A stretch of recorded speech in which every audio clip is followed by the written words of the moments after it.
प्रभु तेरी वाणी जीवन की रोटी, नैनों की ज्योति अंधेरा मिटाती।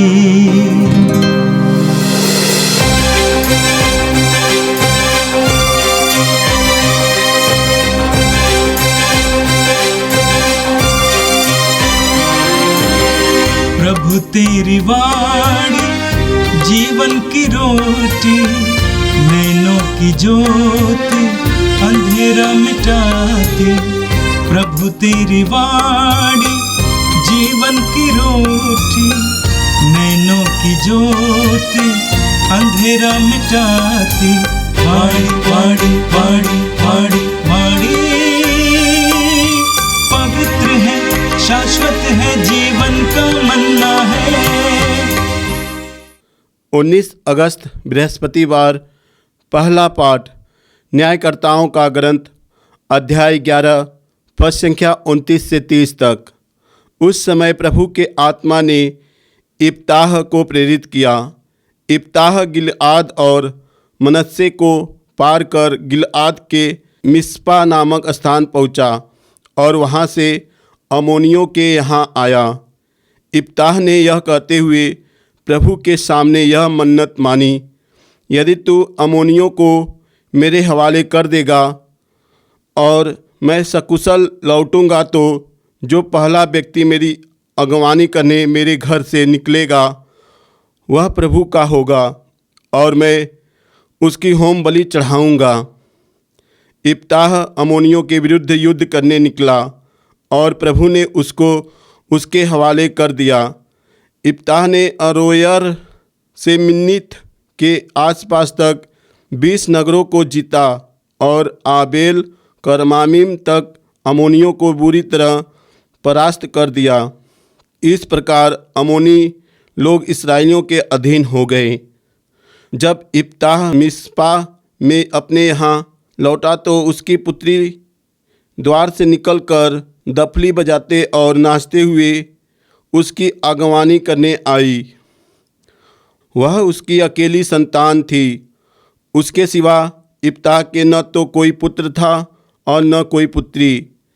इप्ताह ने उसे देखते ही अपने वस्त्र फाड़कर कहा, हाय बेटी, तूने मुझे मारा है, तूने मुझे महान संकट में डाल दिया है।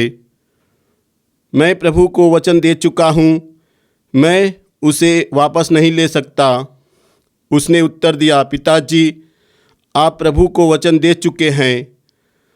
आप मेरे विषय में अपनी मन्नत पूरी कीजिए, क्योंकि प्रभु ने आपको अपने शत्रुओं से अम्मोनियों से बदला चुकाने का वरदान दिया है।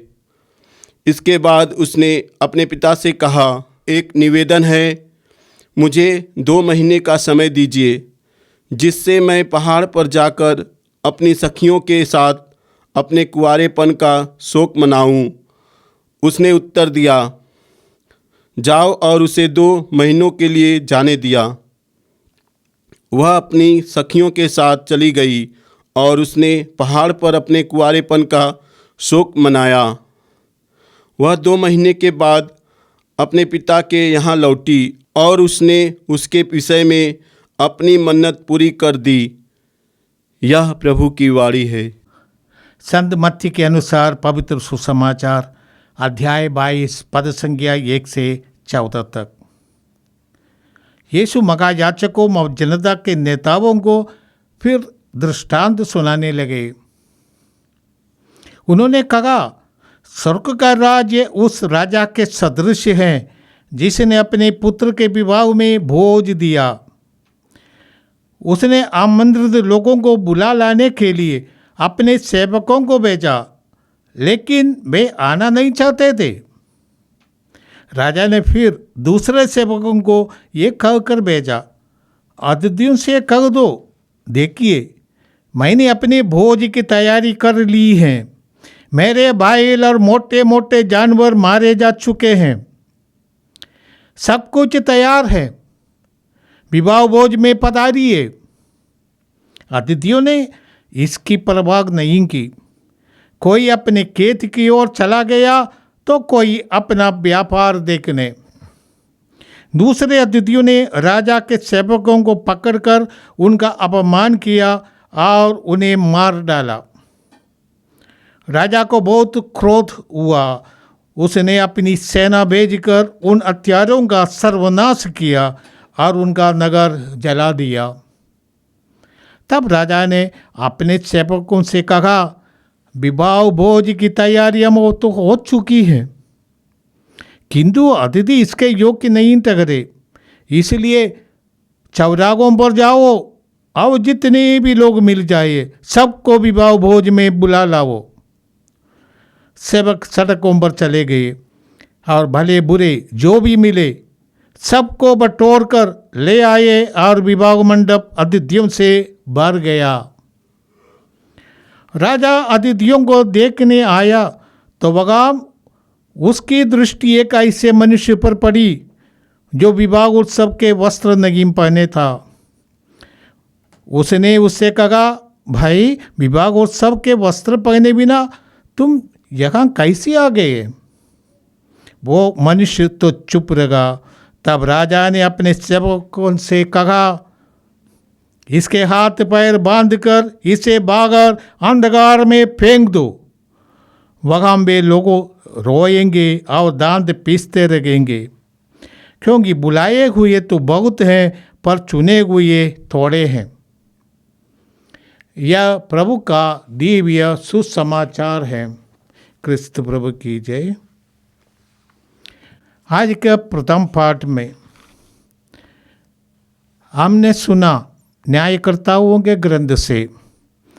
इसमें जब तक के बारे में जो न्यायकर्ता के रूप में प्रभु ने चुना है वो जगुदी पिता का पुत्र है, परंतु उनकी माँ एक वेश्या थी। इसलिए पिता की मृत्यु के बाद उनके सौतेले भाइयों ने उन्हें पारिवारिक संपत्तियों से विरासत से वंचित करके उनको घर से फेंक दिया। वो बाहर रहने लगे। वहाँ पर वे अपने लिए लोगों को इकट्ठा किया और बाड़े के सैनिकों का एक दल बनाया। वो कोई असामाजिक कार्य भी शायद करता होगा, परंतु जब जगुदियों ने देखा कि अमोनिया के लोग जगुदियों का सर्वनाश करने के लिए इकट्ठे हुए हैं, लूटपाट करते हैं, परेशान करते हैं, तब उनके सामना करने के लिए जगुदी नेताओं ने केवल इफ्ता को ही योग्य समझा और उनके पास जाकर अनुरोध किया कि आप हमारी रक्षा करें। उसने मान भी लिया ताकि उनको सब लोग अपना नेता समझे। और वे सबसे पहले अमनियों के साथ शांति का मार्ग अपनाया, विचार विमर्श किया, शांति का प्रस्ताव रखा, परंतु अमनियों ने उसको ठुकरा दिया। परंतु वे समझते थे अमनियों के लोग बड़ी सेना के लोग हैं, उनसे लड़ना आसान नहीं है, इसलिए वो प्रभु के शरण में आया। आप प्रभु से सौदा करने की वो कोशिश करता है। प्रभु यदि तुम मेरे साथ ऐसा करेंगे, मुझे विजयी बनाएंगे, तो मैं तुम्हें ये करेंगे। मैं कोई भी व्यक्ति जो पहले अपने घर से निकलता है वो प्रभु का होगा और मैं उसकी होम बलि चढ़ाऊँगा, ऐसे प्रतिज्ञा उसने दिया था। और वे लड़ाई के लिए गए और लड़ाई जीत गया और जब वापस आ जाता है विजयी श्री बनकर और उल्लास के गीत गाते हुए, उनकी बेटी, उनका एकमात्र बेटी थी, वो घर से निकल आती है पिता का स्वागत करने के लिए। तब इफ्ता मन की मन पश्चाताप करने लगे, अपना वस्त्र फाड़ कर रोने लगे और अपने बेटी से कहा, हे बेटी तुमने क्या कर डाला?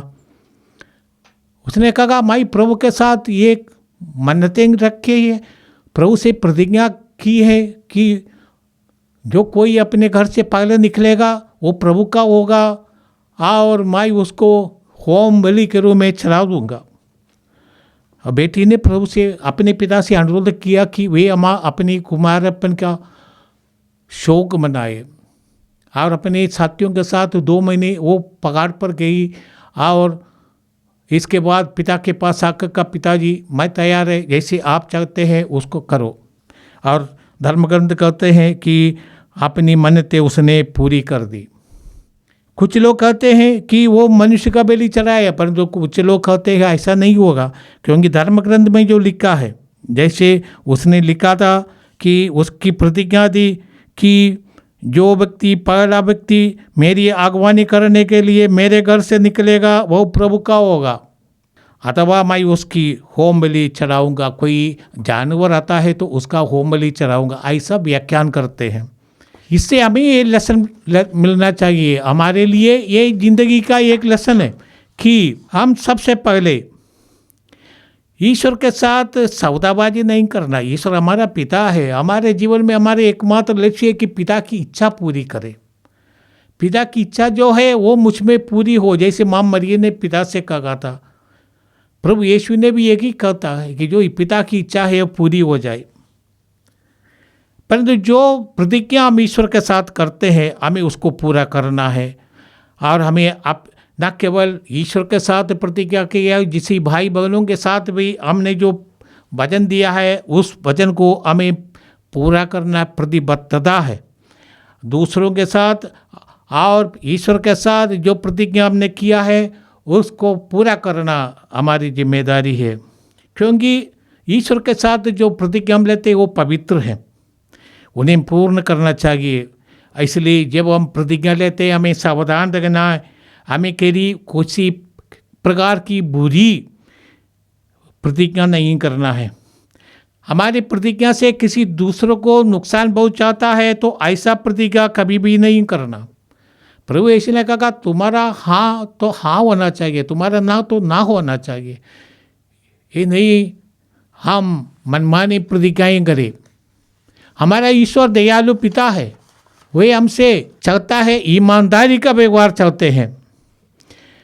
ईश्वर सौदा करने वाला नहीं, और ईश्वर के साथ कभी सौदा नहीं करना, यदि तुम ये करेगा तो मैं ये करूँगा, ये ईश्वर के साथ नहीं है। ईश्वर के साथ विश्वास का, आस्था का, आत्मसमर्पण का व्यवहार चाहिए। एक प्रतिज्ञा है विवाह का प्रतिज्ञा, विवाह की प्रतिज्ञा पति पत्नी के बीच एक प्रतिज्ञा है। ये पवित्र है क्योंकि ये प्रभु के सामने किया गया प्रतिज्ञा है। ये पवित्र प्रतिज्ञा है, इसको पूरा करने की जिम्मेदारी है। मरने तक एक दूसरे के प्रति विश्वस्त रहेंगे, ये प्रतिज्ञा है। और सुख में दुख में, जीवन के हर हालत में हम एक साथ रहेंगे, ये प्रतिज्ञा है, इसको पूरा करना है। दूसरा है धर्म संघियों की प्रतिज्ञा, पुरोहितों की प्रतिज्ञा, ईश्वर के प्रति अपने जीवन समर्पित करने की प्रतिज्ञा, जो हम सेक्रेड वाउस कहते हैं, इसको भी पूरा करने की जिम्मेदारी है। चाहे आपको बहुत कुछ कष्ट उठाना पड़ेगा, परंतु आपको ये पूरा करना है। जैसे पौलुस कहते हैं, इतना ही नहीं मैं प्रभु यीशु को जानना सर्वोच्च लाभ मानता हूँ, और इस ज्ञान की तुलना में हर वस्तु को हानि मानता हूँ। इन्हीं के लिए मैं सब कुछ छोड़ दिया है और सब कुछ को कूड़ा मानता हूँ। यीशु के लिए जीना सबसे बड़ा वरदान है, और जितनों ने ऐसी प्रतिज्ञा ली है उनको इसको पूरा करना, जिंदगी भर वफादार रहना, आप प्रभु के साथ रहना, प्रभु से जुड़े रहना। एक पेड़ का पहचान प्रभु ने कहा उसका फल से होता है। आपका धर्म का परिचय आपका व्यवहार से होता है।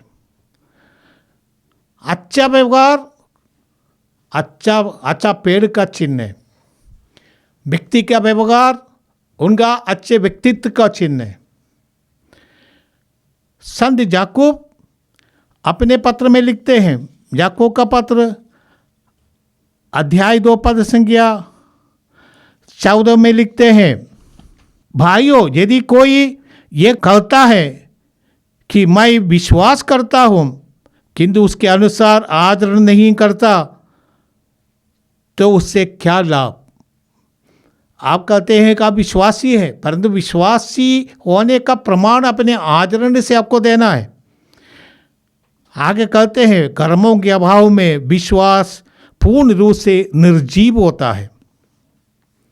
प्रभु यीशु ने भी कहा, कोई मुझे प्रभु प्रभु कहकर पुकारते रहेंगे, उनमें से कोई भी ईश्वर के राज्य के योग्य नहीं। मत्ती के सुसमाचार अध्याय 7 पद संख्या 21 में प्रभु कहते हैं, जो मेरे स्वर की पिता की इच्छा पूरी करके करेगा वही ईश्वर के राज्य के योग्य होगा। अंतिम न्याय के बारे में प्रभु ने एक दृष्टांत सुनाया जो मत्ती के सुसमाचार अध्याय 25 में है।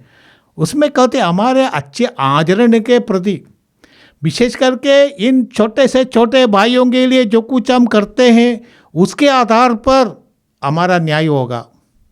वही है हमारा स्वर्गीय भोज का वस्त्र, अच्छे धार्मिक आचरण। और इसके अलावा हमें, जैसे पौलुस लिखते हैं, आप लोग यीशु मसीह के को धारण करें और शरीर की वासना तृप्त करने का विचार छोड़ दें। दूसरा है हमें पवित्रता में रहना। जैसे हम उत्पत्ति ग्रंथ में पढ़ते हैं, अध्याय 3 में पद संख्या 9 में हम पढ़ते हैं कि पाप करने के बाद आदम और हव्वा ने महसूस किया वो नंगा है। ईश्वर ने उनसे पूछा, कैसे तुमको मालूम है? क्योंकि वो लोग ईश्वर की पवित्रता का वस्त्र खो गया। तो वस्त्र, कृपा का वस्त्र, पवित्रता का वस्त्र, प्रभु का अनुग्रह का वस्त्र, वो पाप के कारण खो गया। जो कोई पाप करता है वो अनुग्रह आशीष से वंचित हो जाता है। और हमें इसलिए चाहिए हम यीशु को धारण करें। जैसे पौलुस रोमियों के नाम पत्र अध्याय 13 पद संख्या 14 में लिखते हैं, आप लोग प्रभु यीशु मसीह को धारण करें और शरीर की वासना को तृप्त करने का विचार छोड़ दे। गलीतियों के नाम पत्र में कहते हैं, जितने लोगों ने मसीह का बपतिस्मा ग्रहण किया है उन्होंने मसीह को धारण किया है। कुलोसियों का नाम पत्र में लिखते हैं, अध्याय 3 पद संख्या 10 में, एक नया स्वभाव धारण किया है। वो स्वभाव अपने सृष्टिकर्ता का प्रतिरूप बनकर नवीन होता रहता है और सत्य के ज्ञान की ओर आगे बढ़ता है। और वही यीशु मसीह को धारण करने से होता है। और फिलिपी का नाम पत्र में कहते हैं कि आप लोग यीशु मसीह को आप लोग अपने मनोभावों को यीशु मसीह के मनोभावों के जैसा बना दे। यही हमारे लिए आदर्श है। यीशु को धारण करना ही नया वस्त्र पहनना है। यीशु के अनुरूप बन जाना वही नया वस्त्र पहनना है। यही हमें अंतिम विधि, अंतिम न्याय के अवसर हमें सुयोग्य मानेंगे। आइए हम प्रभु को धन्यवाद दे, हम प्रार्थना करें। प्रभु के सामने हम आए हैं, प्रभु से हम अनुरोध करें कि प्रभु हमें अपने कृपा का सुयोग्य पाया जाए। ये प्रभु हम तुझे धन्यवाद देते हैं, तूने हमें जीवन दिया, तूने हमें बुलाया अपने अनुरूप बनने के लिए, यीशु के अनुरूप बनने के लिए तुम्हें हमें बुलाया है। और इसके लिए हम तुझे धन्यवाद देते हैं। यीशु के अनुरूप बनना, इसके लिए जो कृपा चाहिए प्रभु तो हमें देते रहते हैं। हमें इस कृपा में बढ़ने की आशीष दे।